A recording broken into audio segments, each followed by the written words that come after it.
Hey Guys Ed this year again, and as promised, we're going to take a closer look at a few of these more interesting items. Well, as you can see, we have the whole thing kind of spread out here, and I must say, it's quite an array of stuff. But for right now, we're going to take a closer look at both of the motherboards, and just because this one is on top, we'll start with it. Like I said in the last video, no, I can't remember the name. It's MBDX9DR3-F-040. Not any idea what that means. This really doesn't matter. You know, this really wasn't the board I wanted to begin with. I actually wanted an Asus Z9PE-D16, but nobody has them in stock, and I still don't think they have any in stock. So went with this. I think we'll be okay. And let's start out here at the top. Move over here. As you can see here, it was checked by one Ed P. Really inspires confidence. On the very top here, we have these wonky looking cables. These are actually mini SAS to SATA. And I don't know what that is. I think this is for management. That's one of the big benefits of SAS versus SATA, is that you can tell like which drive is bad in an array, but that's because they're managed. And I think this is SFF 8787 or something like that. Whatever. I forget. And over here, we have some regular old plain vanilla red SATA cables. Because as you may know, the C600 series chipsets, which there's at least two different ones, they are very, very similar to X79. It's not like the old generation of server boards where the 5500 and the 5520 were completely separate chipsets from the X58.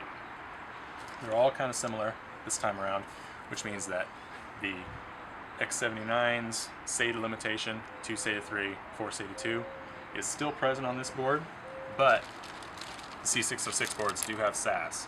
So it means you get 4 SATA 2, and they were supposed to be SATA 3, and that really pissed me off. They're supposed to be SATA 3, but Intel continues to prove that they cannot make the storage portion, the 6 gigabit storage portion of their chipset work very well. So we get be 12 SATA 2 and 2 SATA 3 from this board, if you use both SAS cables and you use the onboard SATA. So we got a bitchin' manual here. Let's see if it's all in English. Yes, it is. That's good. All in English. We have our awesome driver disc. Hopefully I don't have to use that. Maybe there's some RAID drivers or something on there. I don't know. Let me pull this back, and there she is. This is actually an eATX board. Most of the other server boards are SSI EEB, SSI CEB, eATX, or SWTX, which are really weird sizes, and they don't even fit in that, believe it or not. But this will fit no problem in any eATX board. So as you can see back here, we have our 2 back plates. Just plain Jane X79 style back plates. Oh, we have our back plane. Very, very exciting stuff right there. So not a whole lot of extras in here, but we don't need a lot of extras, because this thing is all business. Crack this guy open, and we'll throw all caution to the wind here. We'll just grab on and don't let go. Pull this guy out. I'm dropping shit. Okay, have a look at that. Isn't that beautiful? So we have our 2 sets of 4 sets of 4 DIMM slots per CPU, and of course this is quad channel, as long as you populate the right slots. And I guess we'll start here at the back. These are the 2 SATA ports, or SAS ports rather. The little breakout cables plug into these. This crazy thing plugs right in there, and then you have your SATAs. And we have some fan headers here. God only knows what that is.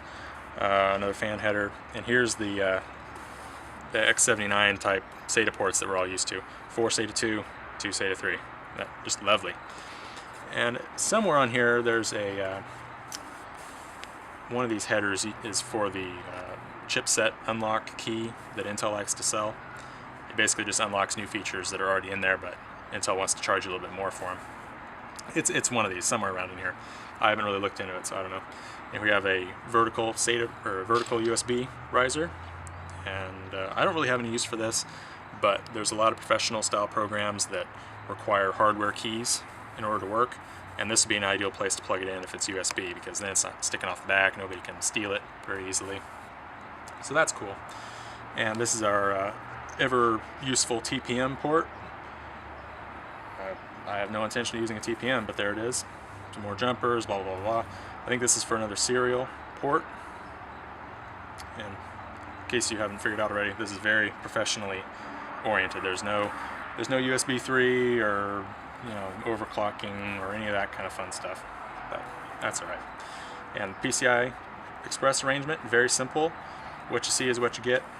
X16, X16, X16, all PCIe 3, full lanes, and then 3, X8, also PCI Express 3. And the reason we can have so many lanes without any stupid bridge chips or NF200s or any of that kind of stuff is because each of these CPUs can deliver 40 PCI Express 3 lanes each. So the lanes are all kind of spread out, and you can actually kind of tell if you follow these traces, they just kind of go all over the place. Some of them go here, some of them go here. So there's a ton of bandwidth here that we could use if we wanted to do like a Tesla GPU compute kind of thing, or if we just wanted to have a bunch of super duper badass RAID cards or something else really high bandwidth. This is perfect for it. And this is right here, the Nuvoton chipset. I think that's for the either the integrated video, or it has something to do with IPMI lights out management faculties on this board. Coming around here, more fan headers. I'm kind of surprised there's as many of those as there are, but I guess that's a good thing for my situation anyway. And of course both of our CPU slots here, real basic, what do they call them? The voltage things, where the V-core and all that shit goes in. The name escapes me. Anyway, up here, 24 pin in a very strange spot, but we are kind of space limited over here. So 24 pin here, and then 1 8 pin per CPU. And these stickers say both 8 pins required for heavy load. I guess if you're running like 150 watt or 135 watt E52690 or E52687W, you want to have both of those in so you can keep your CPUs well fed. But I'm just using the 2650s, and those are 95 watt TDPs, so it shouldn't be too big of a deal. And coming around to the back plane here, real simple. We have our integrated VGA, 2 Intel Gigabit Ethernet ports that are powered by the i350 chipset, 4 USB 2s.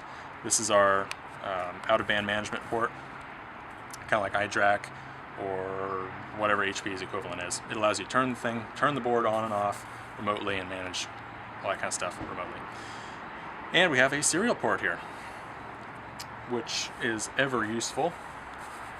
And wow, there's just a freaking buttload of fan headers on this board. I can't even believe it. A lot of fan headers, a lot of RAM slots, a lot of PCI Express slots, but that's really about it. This is lean and mean. So that should pretty much wrap up this portion. And I'm really looking forward to getting this guy into production, and we can do some serious crunching. So I'll see you in just a little bit, and we'll go over the more interesting MSI Big Bang.